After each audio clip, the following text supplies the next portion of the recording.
Hi guys, in this video session you are going to learn how to use the idiom that's news to me and its meaning. Let's talk about its meaning. This is the first time the person has heard some information, especially if they are surprised or shocked by the information. That means कि यदि कोई व्यक्ति अगर किसी news को information को first time सुनता है और उसे सुनकर उसे आश्चर्य हो या शॉक्ड हो वो या फिर उस न्यूज़ पे उसे अगर बिलीव न हो तो इस इडियम का यूज किया जाता है दैट्स न्यूज़ टू मी या फिर इट्स न्यूज़ टू मी। चलिए एग्जांपल देखते हैं।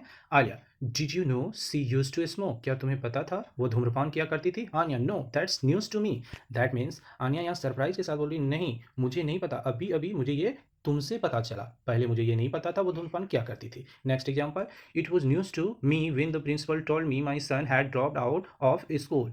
ये आश्चर्य की बात थी मेरे लिए जब प्रिंसिपल ने मुझसे कहा कि मेरा लड़का हाई स्कूल छोड़ दिया। Next, the meeting has been cancelled, that's news to me. मुझे अभी अभी पता चला कि मीटिंग जो है वो क्या हो चुका है, कैंसिल हो चुका है। I hope that's news to me का यूज आपको अच्छी तरह से समझ आया होगा। गाइज, अगर आपने अब तक मेरे चैनल को सब्सक्राइब नहीं किया तो प्लीज़ मेरे चैनल को सब्सक्राइब जरूर करें और बेल आइकन दबाना न भूलें और कमेंट भी करें। Thank you for watching.